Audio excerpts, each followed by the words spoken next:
Álvaro, pronto, esta entrevista é para a revista S-Cities. No fundo é uma revista que tenta, mais do que dar notícias, as revistas também não dão notícias, é fazer reflexões à volta de temas, e eles, neste número, estão a refletir sobre aquilo que passamos no último inverno. Refletir sobre o antes que essas tempestades encontraram, o que aconteceu durante, e também um pouco com outras vozes sobre o que é que aconteceu depois, ou o que é que deveria acontecer depois também.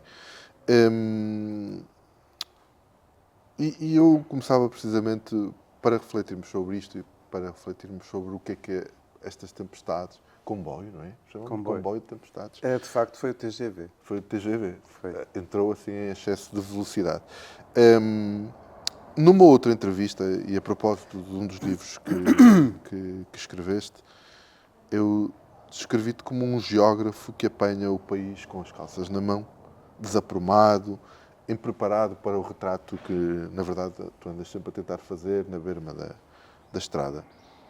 Depois deste inverno, é justo dizer-se que voltamos a ser apanhados com as calças na mão, ou isto é excessivo porque era sempre muito difícil estarmos preparados para o que quer que fosse desta dimensão? É mais isso. Aquilo que hoje se chamam os eventos extremos apanham-nos sempre desprevenidos, não é? Depois do teu primeiro contacto, ocorreu-me ir ler um poema que o Voltaire faz por causa do terremoto de Lisboa. Portanto, um daqueles acontecimentos que, de facto, não há possibilidade de prever, e tudo o que se pode pensar de medidas paliativas, desde o célebre arquitetura em gaiola para o edifício e tal, ora funciona, ora não funciona, porque tem que ver com o grau de intensidade, a duração, etc. E então é próprio do risco, das situações de risco, elas estarem completamente fora das situações de normalidade. E fora também daquilo que possa ser previsível, porque a dinâmica do acontecimento, não é? Ela em si é caótica. Tu nunca sabes à partida quantas coisas é que vão ser afetadas e de que maneira, não é? Por exemplo, no comboio das tempestades, o facto das torres de alta tensão não terem resistido, elas tecnicamente até estavam preparadas para resistir a ventos fortíssimos, mas nós não temos memória de termos ventos que atingiram, salvo erro, os 200 km por hora. Portanto, foram planeados para outra intensidade que não é aquela. Ou outra questão, que é o efeito dominó, não é? Se uma torre é muito pressionada, os fios puxam a outra, uma rabanada de vento na outra, não é? Que já está pressionada. E então é próprio dos ambientes de catástrofe a cadeia dos acontecimentos, que não é propriamente uma cadeia simples de causa e efeito, porque está cheia de retroações, está cheia de coisas inesperadas. Água no solo, a mudar também a própria capacidade do solo. É impossível prever, uma coisa que aconteceu em vários sítios, que foram os escorregamentos de terra, que depois levaram atrás de si os campos, ou as estradas, ou o que fosse. É um fenómeno completamente impossível de prever, não é? Sim. Nós sabemos, quando se faz mapas de risco, que em determinadas vertentes, que nem era o caso, aquelas vertentes até são bastante suaves, que têm essa possibilidade, mas são possibilidades que nós não conseguimos dizer se é daqui a 50 anos, quanta chuva é que tem que cair, de que maneira. Portanto, há muito imprevisto. O que eu acho neste tema é, independentemente da radicalidade dos factos que acontecem, é o contexto em que as coisas são entendidas, não é? Ou seja, aquilo que tu és da sociologia, sabes isso, a construção social da catástrofe, a construção política da catástrofe, isto é, aos factos, eu posso fazer listas infindáveis de factos, quantas árvores rachadas, quantos quilómetros de estrada, quantos telhados pelo ar, etc. E depois aos assuntos, não é? Porque qualquer advogado sabe, quando está no tribunal, facto, a pistola que matou, não sei o que mais, e que te incrimina a ti. E vem o outro advogado e repete exatamente a mesma coisa, facto, a pistola que não te incrimina a ti, que foi posta na tua gaveta. Então, esta questão entre os factos e os assuntos, agora fala-se nos modos de recepção da notícia, nas percepções, mas é disto que estamos a falar. Mudou radicalmente a partir da invenção do antropoceno. Do conceito. Do conceito, sim. Antes disso, a geologia, portanto, as várias eras geológicas, estavam fora da nossa temporalidade. Sim, não é? não Portanto, éramos nós que as a controlávamos. nossa temporalidade, o cotidiano, a história, etc., não tinha nada a ver com a história da Terra que se media em milhões ou milhares de milhões de anos. O antropoceno, não estou a dizer que é culpa dos autores que inventaram a ideia, não, é o modo como aquela questão entrou. Sim, como comunica, e como nos põe a olhar. Colidiram dois mundos que antes não se conheciam, ou seja, pode-se falar ao mesmo tempo de uma chuvada, do aquecimento da atmosfera, do desemprego. E depois o outro efeito é, e isto ao nível global, porque no passado, vamos imaginar que o passado, diz um amigo meu, o tempo do Catrapum, isto é, tanto pode ser há milhares de anos como há 200 anos. Há 200, por exemplo. No passado, havia notícia de um tremor de terra na China, de um tufão não sei onde. Eram casos isolados. Era de lá. Tinham a sua história, de lá. Como foi o de Lisboa, que foi conhecido até na Rússia. Claro. Quer dizer, Só que agora, como o mundo nos entra às catadupas, não é? Aquilo faz parte de uma história, é a mesma história. História E, comum. portanto, um tufão aqui, um tufão no Haiti, um tremor de terra, não sei o que mais, fazem todos parte desse clima que se sente. É o apocalipse a chegar porque o número de coisas É aquilo que tal. o Rick Beck escreve no livro da Sociedade do Risco. Quer dizer, de repente, vive-se ameaçado por essa questão. E, ao mesmo tempo, inventou-se ou reinventou-se a natureza como uma espécie de entidade metafísica que está zangada. Portanto, tem um buraco no ozono, está aquecida, está não sei o que mais. E a culpa é dos humanos. Sim. E, portanto, os humanos têm que fazer coisas para ela se apaziguar. Como antes se faziam às divindades da... E está a pagar pelos seus pecados ao mesmo tempo. Sim, pelas culpas, que era isso que o Voltaire dizia. Que ele refere-se à providência, não é? Que não entendia como é que a providência castigava os humanos. Depois o Rousseau respondeu-lhe. Se não, olha que se o terremoto fosse no deserto, provavelmente até nem tínhamos notícia disso. E, portanto, não havia a questão da providência, mas aquilo que o tocou profundamente foi essa ideia de uma relação com o transcendental, que anda sempre nesta ideia de que nós achamos que o planeta, ou o sistema Terra, como os da biofísica dizem, que é uma espécie de paraíso, que sempre esteve tão bem. E os humanos lá dentro também muito bem, com as esferas e não sei o que mais. Com as esferas. e que agora não, agora é uma coisa completamente diferente. Eu acho que é mais este contexto de vivência das coisas. Eu mas tenho aqui deixa-me várias... só falta o meu terceiro argumento. Sim. Que é o século das luzes mata Deus e inventa a ciência. Não é? E cria a ilusão que o conhecimento, o Descartes dizia, conhecer para prever, que o conhecimento ia resolver tudo. Portanto, tu podias prever tudo ao mínimo pelo e criou-se essa utopia que se tu fores organizado, sofisticado, cientificamente e tecnologicamente informado, etc., vais conseguir prever isso tudo. E se não consegues prever, pá, és desorganizado. E instala-se uma moral. Uma moral que é muito apoiada nessa ideia de que nós tínhamos ou devíamos já ter um domínio total sobre a natureza e antecipar tudo isto. Não, eu, por acaso, tenho forma aqui nenhuma. várias perguntas para irmos mais por esse caminho, porque me parece que numa conversa com uma pessoa que tem, digamos, as tuas opções também de estudo, a tua grelha de análise, que é uma grelha ampla e também muito multidisciplinar, que valem a pena aqui discutir.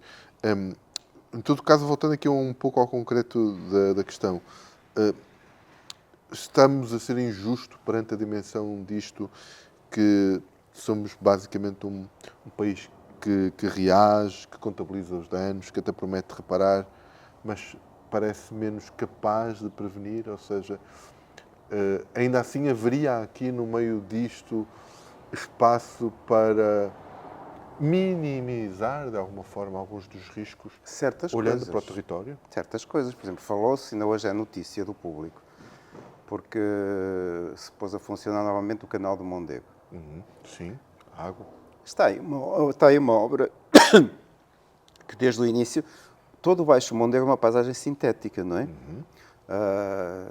Ainda me lembro de ler, do século XVIII, na Real Companhia das Ciências, ver como é que se resolvia, na Real Academia das Ciências, perdão. Sim, Como é que se resolvia domava a questão. E convidou-se um cientista de primeira água que foi medir a Serra da Estrela. O que ele dizia, as barrocas da Serra da Estrela. As barrocas é aquele terreno esfarelento. E achava que chegou a um número a 12 dígitos. Eu não sei dizer o número, mas fiquei impressionado com os dígitos, porque ocupam uma linha inteira. E o que é que ele dizia? Que as águas, portanto, já eram típicos, a geomorfologia ainda estava a dar os primeiros passos, mas ele era muito para a frente. E, portanto, literalmente, que a Serra da Estrela, com o efeito da erosão, que se ia abatendo, e tudo aquilo vinha pelo Mondego abaixo. E, portanto, primeira coisa que havia que florestar tudo. Proibir a agricultura. A montante de Coimbra, como se isto fosse possível, mas o século das luzes, como tu sabes, é muito radical, não é? Sim, sim. Tudo que a ciência dissesse, supostamente, seria para fazer. Então, datam dessa altura os primeiros caneiros, como se chamava na altura. Sim. O projeto moderno, do tempo do Estado Novo, de irrigação do Mondego, do controle de cheias, dos sedimentos, etc., não está completo, não é? Falta girabolhos e faltam outros aparatos hidráulicos que não têm que ver propriamente com o curso do Mondego, mas com os seus afluentes. E depois não houve manutenção, quer dizer, à medida que o Estado vai ficando mais fluido, não é? Perde os profissionais, e magro, o funcionamento dos serviços, não é? Ainda agora a Ordem dos Engenheiros, a quem foi pedida uma peritagem, aconselha que houvesse uma estrutura, por muito leve que seja, que só tivesse aquela responsabilidade. Pronto, é uma coisa que, sim. Já a questão da rede elétrica, não. Quer dizer, por exemplo, isso, ou o apagão, já se percebeu, pelo ruído, pelas diferentes teses acerca do que é que falhou, onde falhou, que nós temos que nos convencer que uma boa parte, eu acho que é a maior parte das coisas, que é imprevisível. Sim. No sentido em que eu posso controlar um dos elementos do sistema, 2 elementos do sistema, mas nunca sei quais são os outros. Aquilo que se desconhece, não é? Como aquele trocadilho que dizia os desconhecidos dos desconhecidos. Há os desconhecidos conhecidos e os desconhecidos desconhecidos. Tu no artigo uma vez usavas uma citação atribuída ao Einstein, não é? Aqui, a teoria prática, quando sabemos tudo, mas nada funciona. Eu escrevi isso aqui. É prática quando tudo funciona, mas não sabemos porquê. Nós aqui juntamos teoria e prática, nada funciona e não sabemos porquê.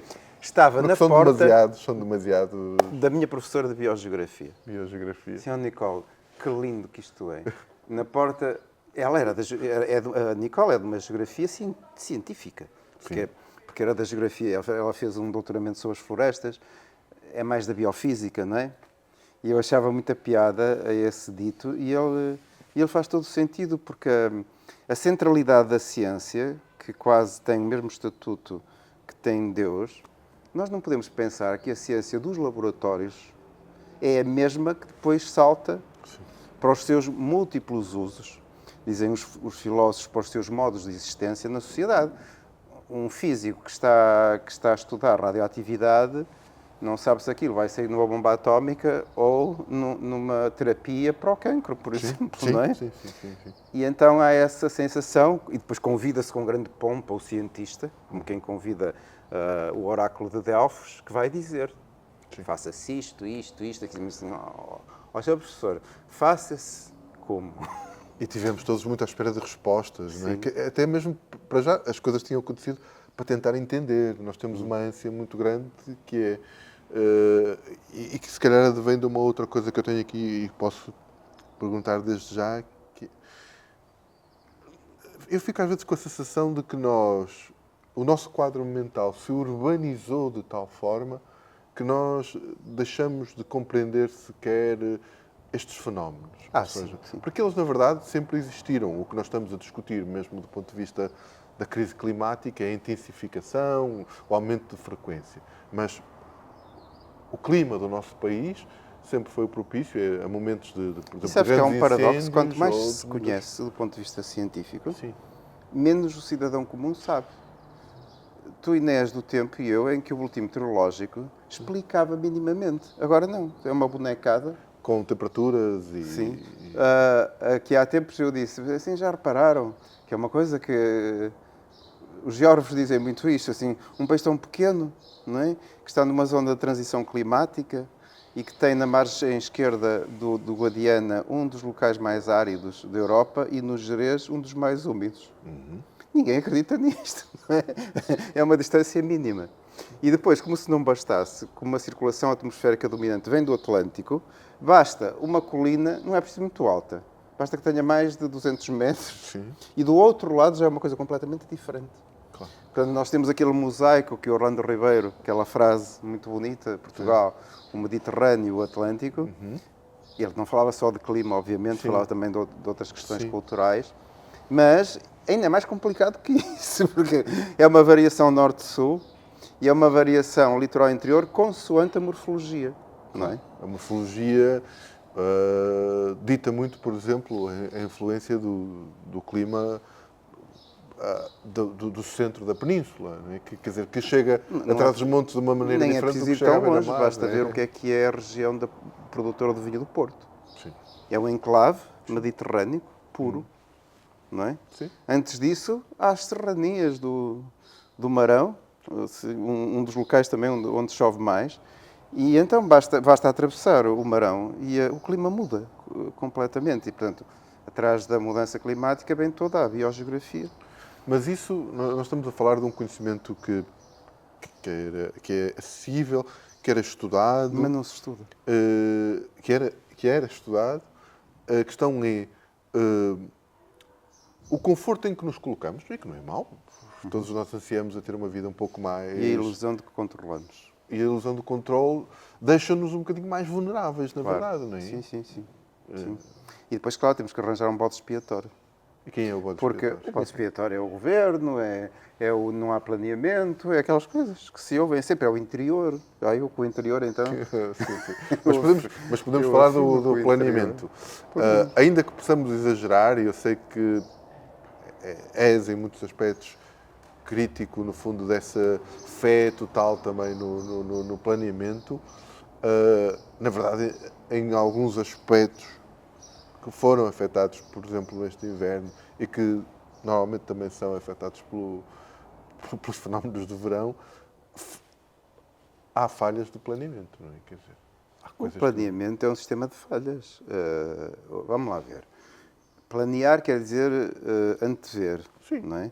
Eu, para antever, tenho que saber quais são os termos da equação. Isso é que se perdeu. Eu ainda sou de uma altura que as coisas, obviamente, sempre evoluíram, mas tinham o seu tempo. E, portanto, tu fazias aqueles gráficos que os tecnocratas gostam. Este assunto era assim, depois, passado 20 anos, está aqui, e agora, passado 20 anos, deve estar aqui. Ora, para isto se verificar, tu tinhas que ter dinâmicas sociais constantes. Sim. Se tu mudas a dinâmica social, aquilo não serve para nada. O Boaventura Sousa Santos uma vez disse que Portugal que era pós-moderno sem ter sido moderno.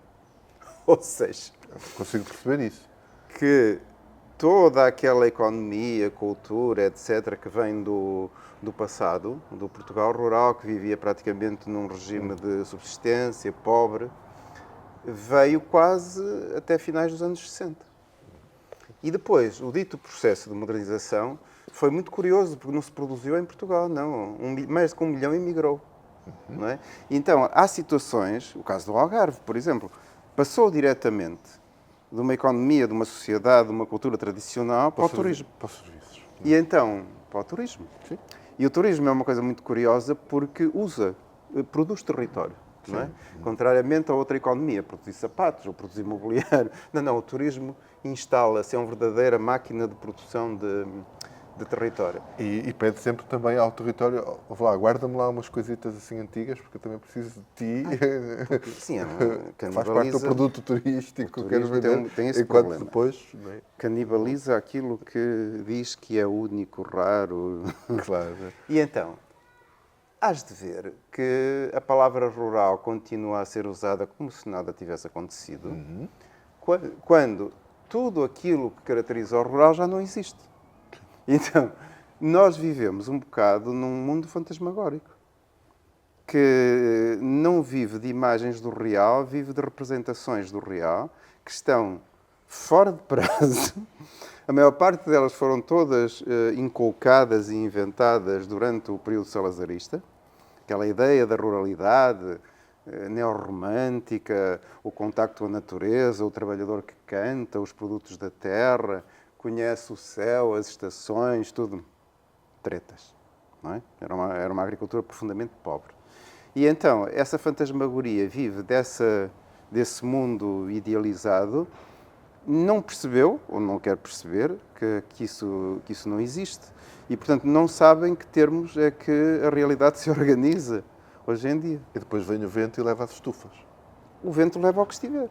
Que, no caso, do ponto de vista da realidade, é essa tecnologia, no fundo, que controla o tempo. Dezenas de milhares de pinheiros do Pinhal de Leiria, como vão as estufas pelo ar. Agora, muita superfície que nós nem sabemos quanto é que é de facto, que durante séculos teve aproveitamento, nem que fossem áreas de pasto para rebanhos, e que hoje são territórios disfuncionais, no sentido que não há nenhuma economia que lhes organize um mínimo de critérios de gestão, ou até pior que isso, por exemplo, a expansão do eucalipto. A partir do momento, isto é relativamente recente, em que o eucalipto perde preço, já há empresas portuguesas que trazem eucalipto de Moçambique. E isso, pronto, é a globalização, não é? O preço do eucalipto baixa, e eu acho que a maior parte do eucalipto está disfuncional. E, portanto, não paga minimamente, é deixado ali.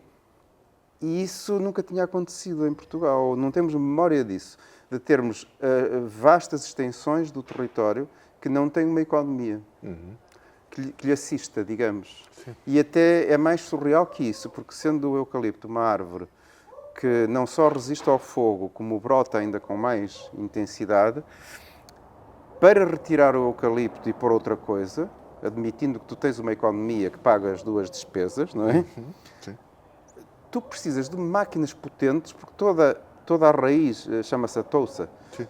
toda a raiz da árvore tem que sair da terra, porque se ficar lá uma coisa assim, ela brota. E então, não é como um carvalhal, nós há bocado falávamos nas bétulas, que cortou ou ardeu, caput. Aquele não, está por sua conta. E, portanto, é claramente uma situação ardente, não é? Pois, e isso tem a ver um bocadinho com Estamos essa... a falar de uma extensão impressionante do território, não é? Para mim é um paradoxo. Não sei dizer, ninguém sabe. Quer dizer, se houvesse muito dinheiro.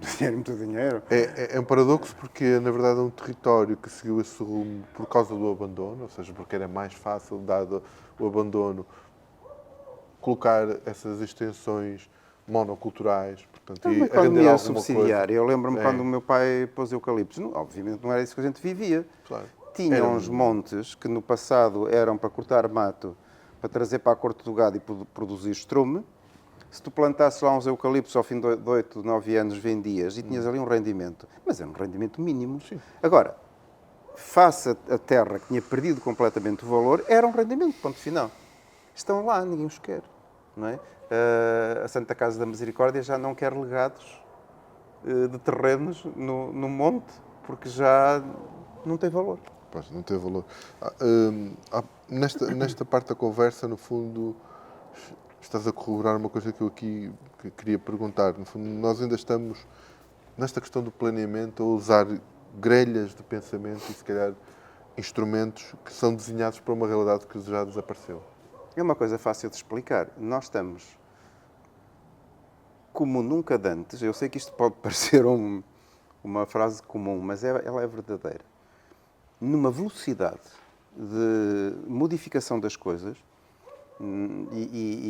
por exemplo, tudo que é o conhecimento e a aplicação científica ou técnica explica isso muito bem, da biotecnologia ao digital, não sei o que mais. Sim.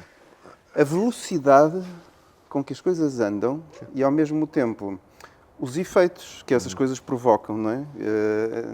Nós temos muito essa ansiedade na investigação científica, que é quando pensamos que temos uma visão mais ou menos clara, no outro dia já apareceu outra coisa que muda aquilo tudo. Como é que é possível planear Sim, uma ainda coisa por cima, destas, não é? supostamente com aqueles prazos de pensar há 10 anos, não é? Deus me livre. 10 anos até é pouco. Agora mas 8 passou a dias, ser 8 10. dias já é arriscado. 8 Já é dias. arriscado, porque basta o Trump dizer um disparate qualquer e no dia a seguir mudou tudo, não O é? cenário muda todo. não é? Olha, há bocado falaste nas estufas. As pessoas falam em estufas por causa do plástico, não sei o quê. Estamos a falar de sistemas produtivos altamente sofisticados Sofisticado. que acompanharam a transição da agricultura para o dito mercado, não é? Para o capitalismo global. E que tentam controlar os fatores. Dentro de uma estufa, no fundo, tens essa imagem, no Sim, fundo. sim, mas o que eu estou a dizer é que se ignorarmos a questão técnica, se lhe associarmos a questão económica, porque temos que perceber as duas. Nós agora, quando vamos comprar maçãs, por exemplo, provavelmente as maçãs serão argentinas ou serão da África do Sul. E, portanto, quando estamos a produzir qualquer coisa, seja morangos, seja maçãs, seja o que for, já não é a velha agricultura dos moranguinhos, que isso é linda, não. Temos que fazer contas porque estamos a competir com não sei quantos lugares do mundo. E então, lá estou eu outra vez. O modo de existência dessa agricultura já não depende exclusivamente de factos locais. Pois. Não é? Já não sabemos o que é que é. Sim, é local porque está ali, naquele local. Sim. Mas a sua existência tem que ver com a dinâmica global dos Vamos a mercados. ver isso agora. Com Com a encerramento- amendoeira. Não, e com o encerramento de um estreito Sim. na Ásia, não é? No Médio Oriente, que está a pôr em causa as sementeiras. Era como no fundo, dizia aquele físico, de não não sei sei onde. quantos países no mundo. Sim, que ficou célebre o da teoria do caos, que dizia que o bater de asa Da borboleta. da borboleta, não é? Sim, sim, sim. Que sim. provocava uma tempestade no outro lado do mundo. Ou seja, coisas aparentemente mínimas provocam uma Aquilo é um estreito, a recomposição. palavra diz tudo, é um estreito. Claro. Não é? Não é? Mas é são, nesse- largos, são largos. Mas é os nesse mundo prejuízos. que estamos, não é? E depois também estamos num mundo que, mesmo dentro do campo estritamente científico-técnico, não há uma única teoria ou uma única solução preconizada num trabalho que fiz aqui há pouco tempo sobre o perímetro de rega de Odmira, do rio Mira. É curioso, em vez de ouvir a chamada opinião pública, seja lá o que isso for, porque é muito diversa, ouvir opiniões, digamos, técnicas. Como é que vem a questão de, por exemplo, há 2 anos, a barragem estava praticamente na cota zero. Este ano ou foi preciso abrir-lhe as goelas, porque ela encheu e teve uma capacidade como nunca teve.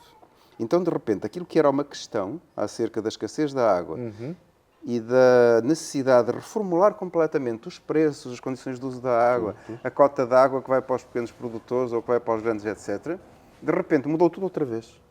Porque nós não temos... Como é que eu posso dizer isto? Não sabemos qual é o timing do futuro. Claro, não sabemos se é futuro- menos, se é meses. Não é? Em todo caso, pensando aqui. Mas eu te ia dizer há bocado, desculpa que me esqueci, Vamos? para ilustrar o efeito Golfo, a situação cada vez mais complicada na Califórnia por causa da água. A Califórnia ainda é o maior produtor de amêndoa do planeta. Sim. Está a explicar a plantação de amêndoa no Alentejo. É impressionante a velocidade a que vai a plantação de amêndoa, que é uma amêndoa diferente, é uma amêndoa californiana, que tem que ver com isto. Nós ainda somos de uma geração que ainda distinguia o local do global, que associava uma coisa como era a agricultura, era a terra, eram os saberes dos que estavam ali, etc. Isso acabou, esse mundo acabou, mas ele ainda não... As novas premissas, as novas equações, digamos, ainda não são levadas em conta. Ao mesmo tempo, portanto, isso cria dependências que, no momento de uma crise como a que passamos, faz com que não tenhamos ao pé de nós os recursos necessários para dar a volta, não é? Porque eles já vêm todos de longe, desde a comida a outras coisas para a construção, não é? Mas já há muito tempo que é assim. Mas Desde, pelo menos, a época colonial. A colonização e o regime da plantação associado à escravatura deslocou dos países consumidores para o outro lado do planeta uma série de coisas, não é? o que nos fez depender totalmente de tudo aquilo que podemos chamar redes de transporte ou comunicação. Perdemos esse autarcismo, Sim. que eu acho que só existiu verdadeiramente no Neolítico, e mesmo assim os arqueólogos discordam. Discordo. Já havia aí umas...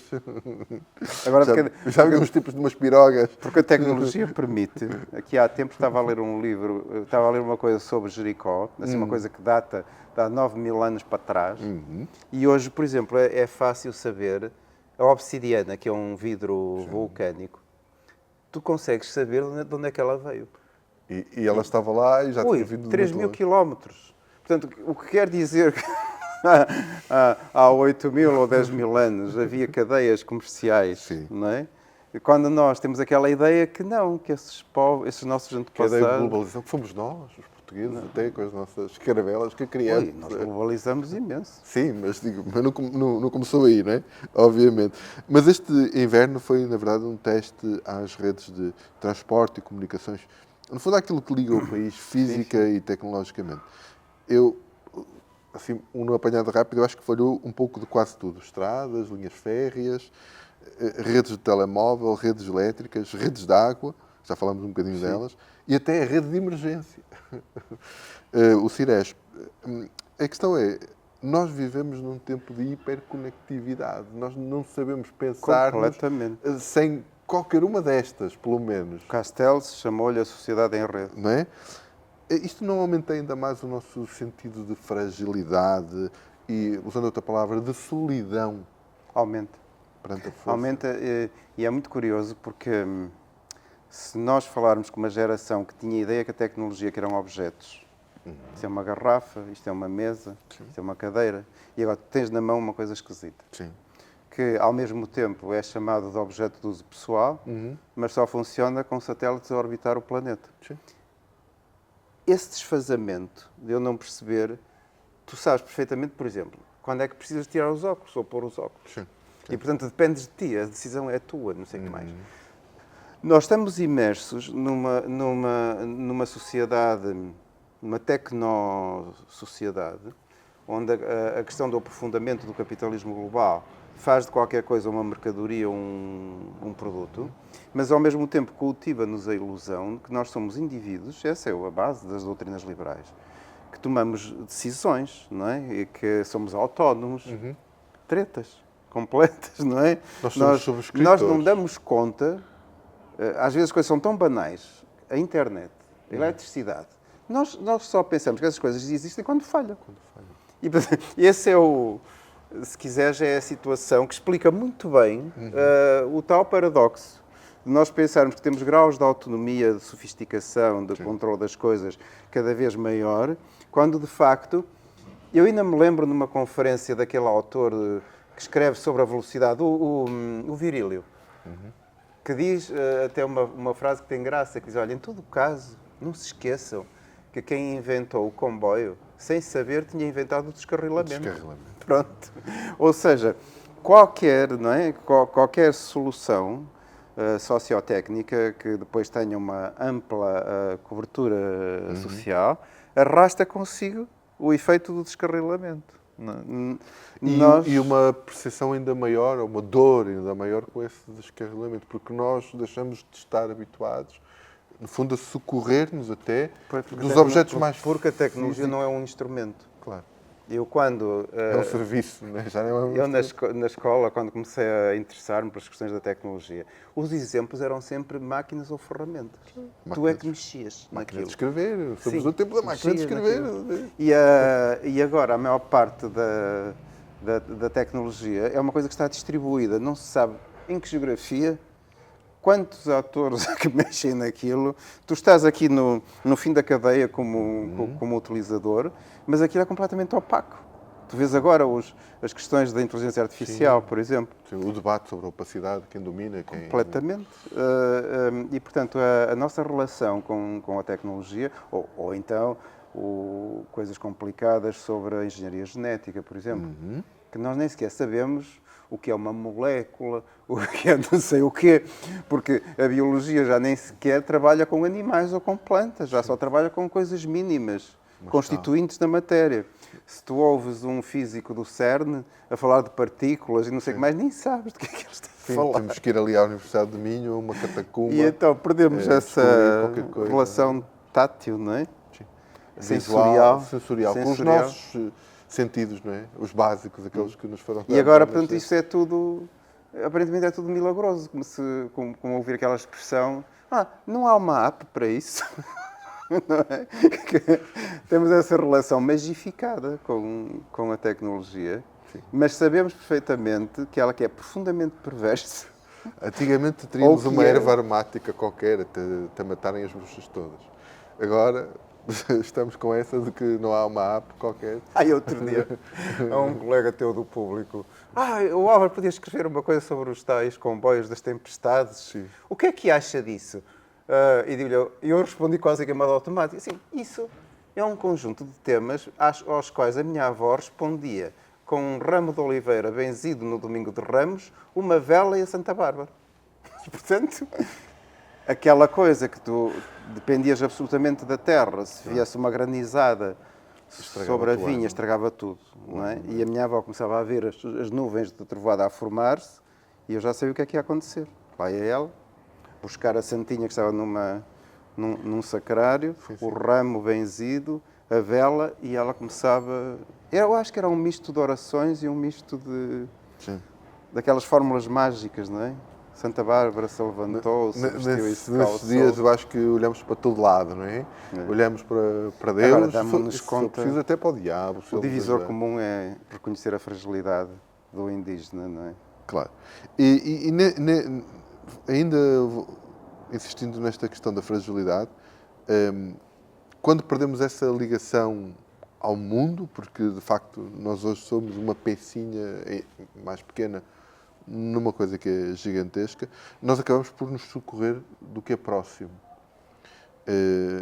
Na verdade, Ou do que conhecemos melhor. do que conhecemos melhor. Portanto, isto também já foi assim quando o Estado estava ausente, ou seja, quando não havia essa figura que chamamos de Estado, ou quando ele existindo não tinha ainda uma presença no território, não é?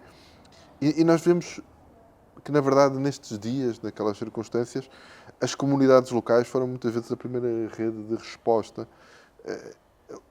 No meio de tantas lições que às vezes é preciso tirar, e agora querem remexer no Ciresp, querem trabalhar todas estas questões, no fundo, mais macro, do socorro e da prevenção, este lado das relações humanas que foram muito afetadas por estes processos que estavas a referir agora, no fundo, de tecnologização da nossa existência, isto não era também aqui algo que devêssemos, enquanto sociedade, trabalhar, sem dar aqui desculpas ao Estado para não aparecer e fazer Sim, o trabalho, não é?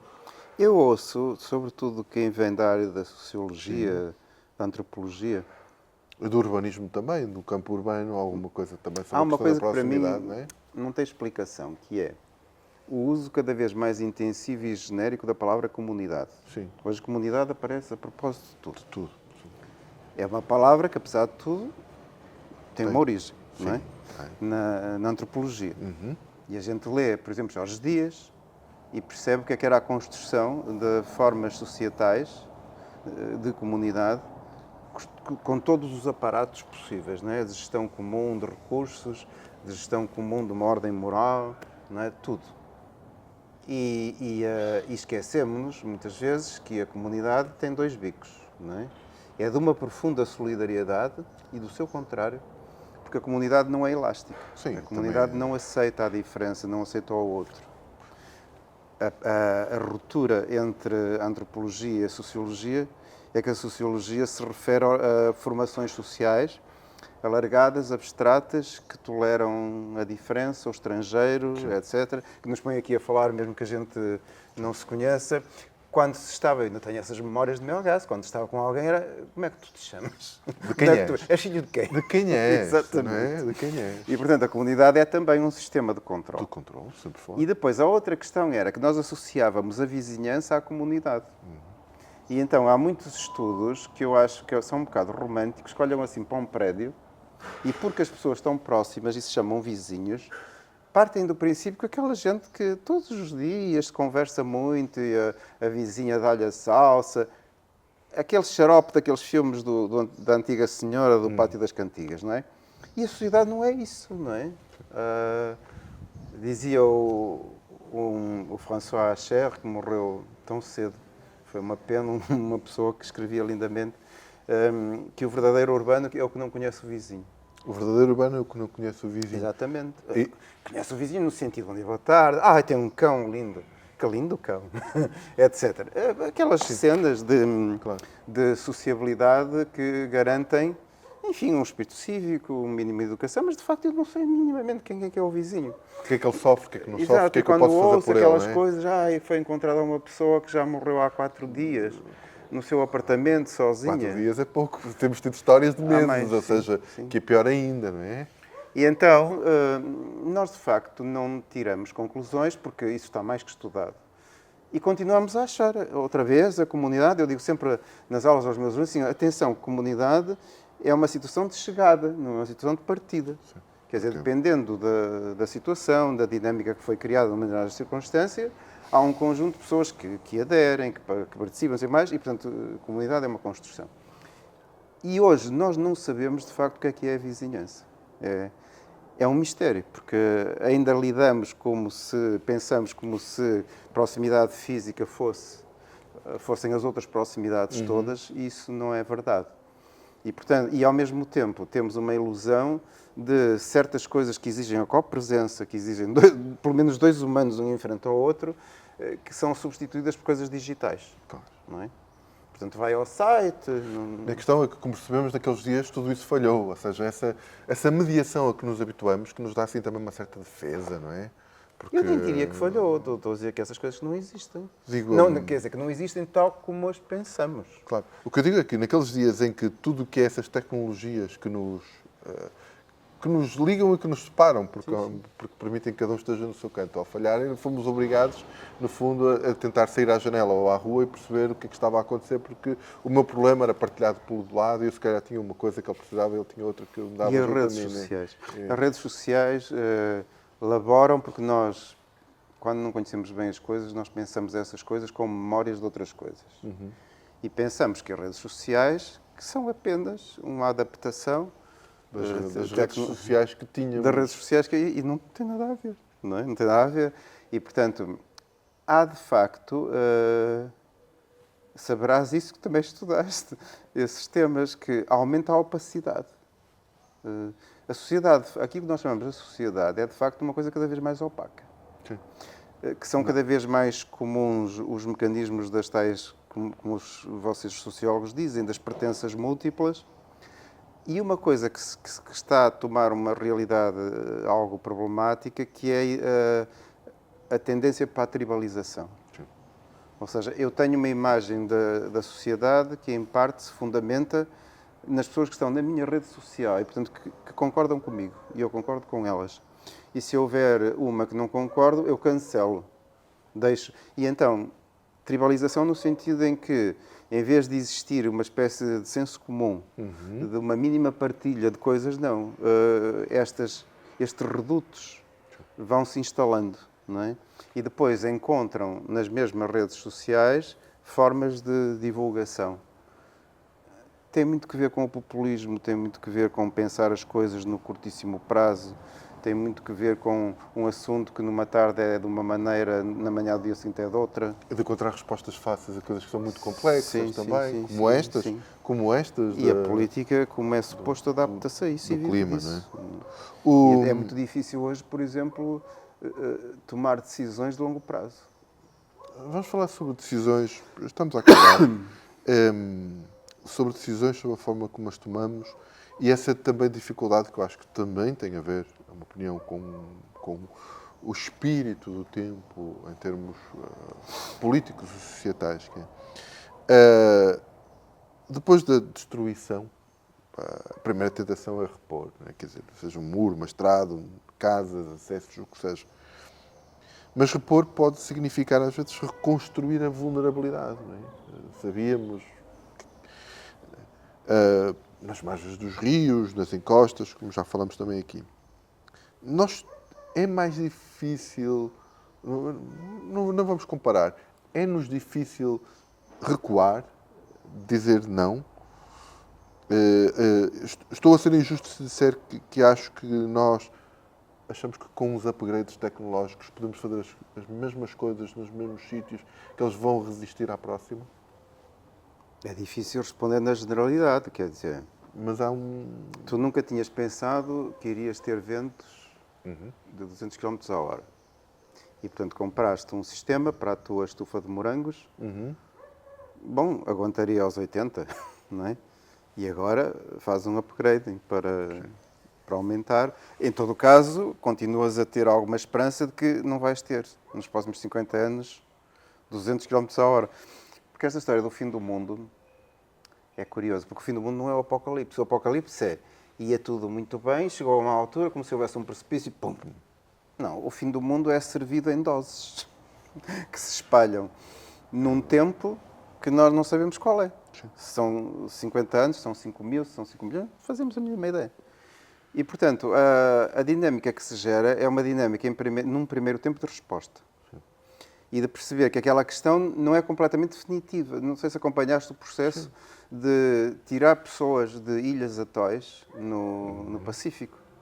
Porque um atol está praticamente ao nível do mar, não é? Portanto, qualquer variação mínima, o tempo que demorou para se decidir, portanto, como é que se construiu socialmente e politicamente a ideia do risco e a ideia de que estávamos perante fenómenos irreversíveis, para finalmente as pessoas aceitarem que tem que sair, não é? E então, essa tal ideia de não se perceber muito bem o que é o futuro, que um acontecimento extremo é isso mesmo. E, portanto, eu não sei qual é o ciclo, a cadência do acontecimento extremo. Se é de 50 em 50 anos, se é de 100 em 100, não faço a mínima ideia. Introduz no problema até uma coisa positiva, que é a esperança. Pronto, eu vou fazer uns pequenos melhoramentos, vou fazer uns muros mais sólidos, uns postos de alta tensão com mais ferro e não sei o que mais, mas em todo o caso, pensando, bem, tão cedo, isto não acontece, até porque tecnicamente se chamam acontecimentos extremos. E nós vivemos em acontecimentos ditos normais, não numa lógica de acontecimentos extremos. E, portanto, fazemos o que podemos. Nós não somos uma economia próspera, como se sabe, não é? Claro. E, portanto, a decisão que alguém pode tomar, enfim, tornar a sua casa mais resistente, um telhadinho mais sólido e tal, para algumas pessoas isso é uma decisão que não traz problemas nenhuns, para outras, é muito complicado. Outras é. O que eu estou a pensar mais até a nível institucional, ou seja, se nós temos uma cultura até de aconselhamento às populações, de irem no sentido e de os apoiar em decisões que às vezes sejam difíceis, ou seja, por favor, não voltemos a construir aqui, vamos ajudar-vos a construir noutro local. Claro, mas depois tens outras coisas, que são os montantes de financiamento exigidos para essa outra solução, quais são os custos da mudança do local. Mas já aconteceu na costa. Algumas coisas, aqui em Esposenos, por exemplo, ali em São Bartolomeu do Mar. No caso, recuaram. Temos um aluno lá no curso de doutoramento que estava a fazer uma coisa sobre a construção política do litoral. Parece uma frase difícil, não é? Mas não é nada difícil. Uma vez que a política trata de como é que se decide o quê, depois, pronto, há muitos mais temas sobre a política. Mas começamos, por exemplo, a estudar quando, no final do século XIX, começam os acontecimentos em Espinho, em que o mar avança e vai submergindo, não é? Já submergiu três lotes. E depois parou. Depois começou outra vez. E então, o que é a construção política do litoral? É estudar desde as medidas do Estado, a legislação, os planos de orla costeira, as medidas das câmaras municipais, das juntas de freguesia, o que dizem os ambientalistas, os passadiços, os projetos de reconstituição de duna, a proibição de construção de não sei quantos metros do mar. Eu podia estar aqui 1 hora a falar sobre assuntos. Truque. Pronto, e a gente já sabe que existem estes todos. Mas não sabe quais são os operadores que interagem e que dizem, não, este é prioritário, este é consensual, este não é. Lembro-me de estarmos ali numa daquelas praias muito ameaçadas pela erosão e eu estar assim a comentar. Era uma situação de maré cheia normal, nem sequer era tempestade. Já há um muro que há sítios que já tem 5 metros de altura e o mar a bater no muro e a salpicar para dentro. Já. E eu numa conversa assim, pois, mas ao mesmo tempo a ironizar. isto vai acontecer como Veneza, porque vão anular o resto do chão. Portanto, o resto do chão vai passar a ser, como diria o Inundável. Bauman, uma arquitetura líquida. Sim. Não se sabe muito bem, mas deixou de ser resto do chão.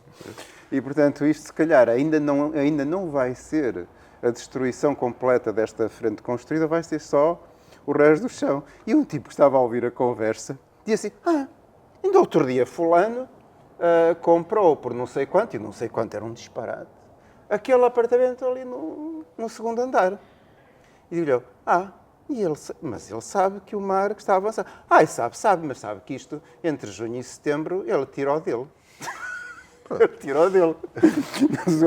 E o arquiteto dizia assim, bom, em todo caso, pode-se fazer uma entrada do edifício pelas traseiras. Pronto, estamos sempre E no isto, fundo que é uma coisa cómica, não é? Diz muito Sim. de como é que as coisas, na realidade, não é o cientista, lá estamos nós outra vez.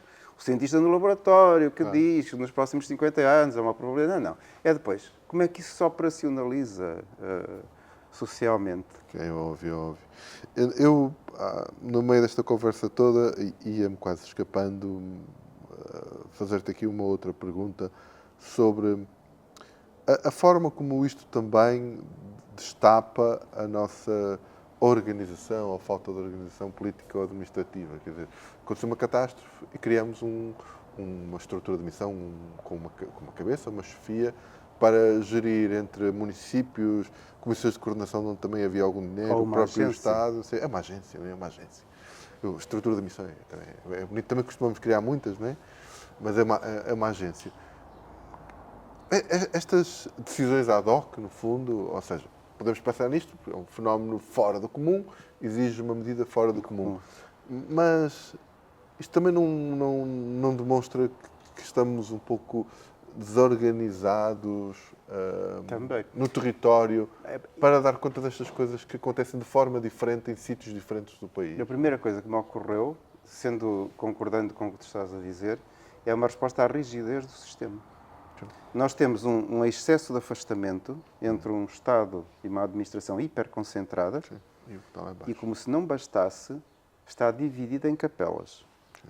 Só por um alinhamento da astral é que uma decisão do Ministério da Saúde bate certo com uma outra decisão de outro Ministério qualquer. E depois há um vazio e há a proliferação das administrações municipais, que gerem, salvo erro, 10% do Orçamento Geral do Estado. E eu acho que esta máquina que é impossível mantê-la mais tempo, porque com muita facilidade dá desastre. Dá sobreposições de poder, dá tutelas que têm uma determinada ideia que são elas, que aquilo que é o território delas, e portanto não admitem que outras entrem, que é muito difícil colaborarem. Instituições que às vezes no terreno têm apenas antenas que são extensões, mas a decisão está a algures lá atrás, não é? Sim. E portanto a agência é qualquer coisa que quer ignorar isto tudo e vai criar ali um dispositivo que tem a sua autonomia. E tentar cozer alguma coisa. Sim. Por gente a falar. Eu acho que para construir respostas assim muito imediatas que funciona. E que o lado positivo que eu vejo nisso, o lado positivo da catástrofe, se pudermos dizer, que é um disparate dizer isto, é descobrir. O que é que ele põe a descoberto? Sim, põe a descoberto isso. E provavelmente vai criando situações para que a decisão política acerca dessas matérias, enfim, finalmente se faça. No meio da enxurrada voltou o debate sobre a regionalização. Até houve um artigo da Procuradoria Autonômica, mas não estava há uns meses, precisamente no final daquilo, de vários académicos, alguns antigos autarcas, voltando a pedir, no fundo, que a reforma do Estado contemplasse isso, porque estava mais que evidente que... Sabe que eu já tenho 66 anos, vou perdendo a fé. E já não acredito. Já não assinas... Eu tive a sorte de ter como professor o Valente Oliveira. Sim. Que eu acho que na altura era a única pessoa que tinha um doutoramento em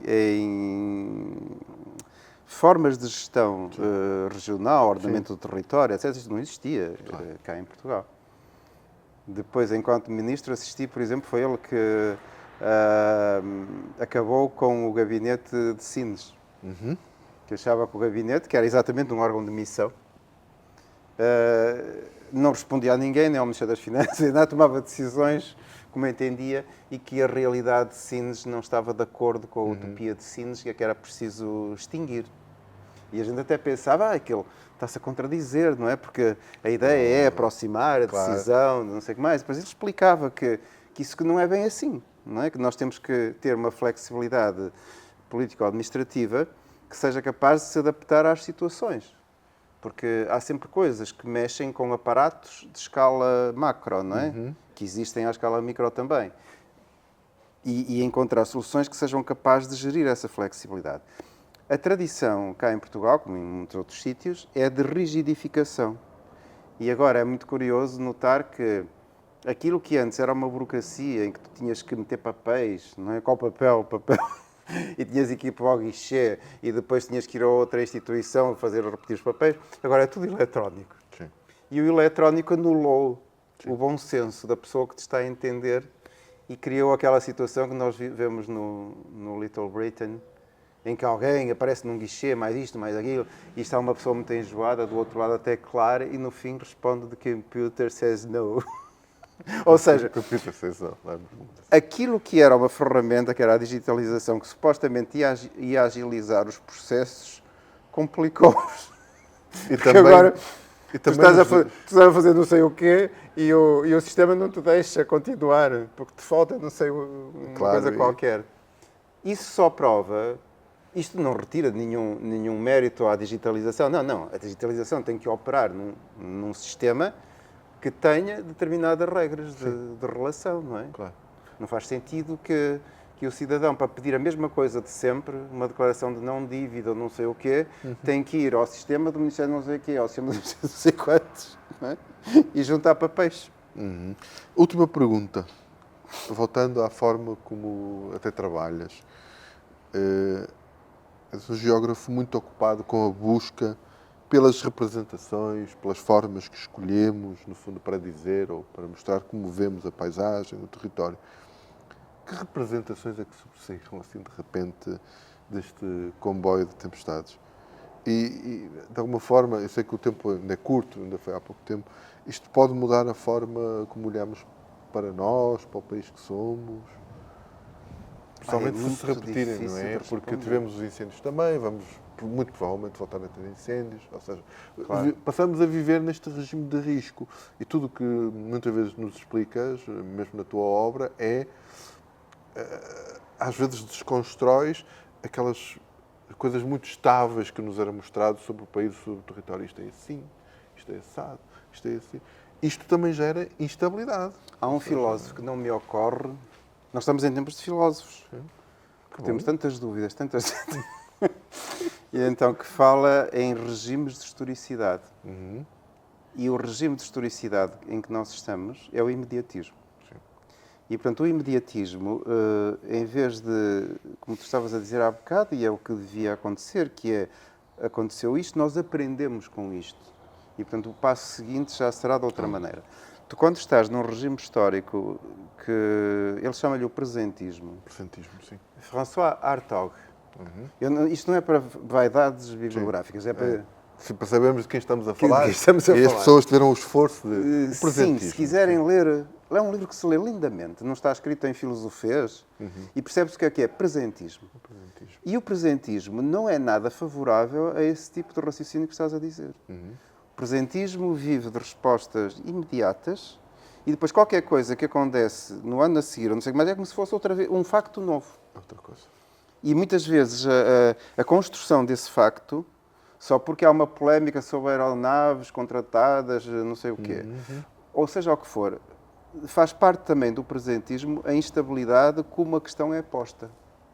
E então, eu imagino que corpos técnicos que são chamados a pensar num determinado assunto para depois pôr aquelas soluções, sofrem imenso com isto, porque determinadas racionalidades e evidências que a cartografia depois demonstra, as séries estatísticas, o tipo de ocorrência, a resposta dos bombeiros, do que seja. Parece que está tudo claro e, portanto, vamos então mudar este procedimento, este ou aquele. E depois, pronto, esquecemos-nos. Vem uma coisa. Vem o comboio de tempestades, que não tem nada a ver com incêndios, Claro. e criou uma situação de presentismo para outra questão. Depois, a seguir, vem um escorregamento de terras, uma avalanche, ou o que seja. Normal. E, portanto, não é... Nós há bocado brincávamos ao telefone dizendo, então é um caso de insucesso escolar. Cada uma destas situações dá-nos uma lição de como as coisas acontecem e depois nós ouvimos, mas não pensamos, enfim, e, portanto, é um típico caso de insucesso escolar. Eu ponho-me a pensar muitas vezes que não. Quer dizer, nós não estamos perante questões que se resolvam com somatórios de comportamentos individuais, como muitas vezes nos fazem crer. Não é verdade.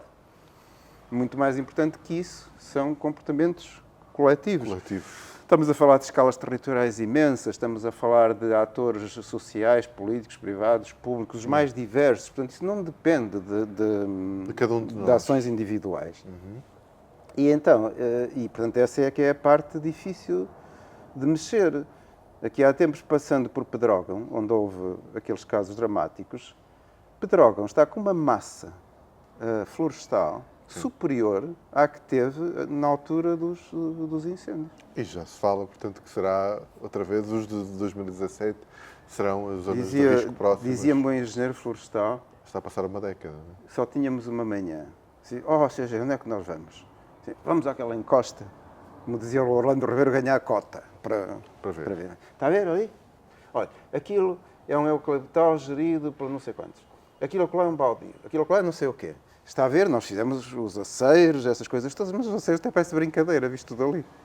A gente sabe, quando há aqueles incêndios, que as copas dos pinheiros que voam, literalmente, não é? E que passam assim, eu vivo com o coração das mãos pensando, porque depois entraram outras plantas colonizadoras e infestantes, como a mimosa, que antes não existia. Acácia, sim. E tu vês formações vegetais, eu tenho dificuldade em chamar-lhe florestas, porque floresta é outra coisa. Formações vegetais que combinam acácias, mimosas, eucalipto. Pirófitas todas, não é? De uma densidade impressionante, porque depois há também arbustivas e trepadeiras, não sei mais, que literalmente tornam aquilo impenetrável, não é? Vamos chamar-lhe um mosaico de fogo. É diferente do outro mosaico do Orlando Ribeiro, mas é um mosaico mais propenso ao fogo. Pronto, é assim. É um mosaico infernal. Não queria acabar assim com este tom negativo, mas eu também na edição depois também posso aqui reordenar um pouco a outra. Mas sabes que eu não vejo isto negativo. Eu sou otimista. Nós precisamos de mais conhecimimento. E depois, ocorre muitas vezes, num congresso, numa situação destas, em que se está a falar só destas componentes, dizem, aquele fulano é muito pessimista. Ou não. O divisor comum desta questão é chamar a atenção para a complexidade, chamar a atenção para o contexto em que se discutem essas coisas. Que é para depois, se a conversa fosse sobre medidas, implementação de medidas, não sei o que mais, saber se este raciocínio está presente ou não.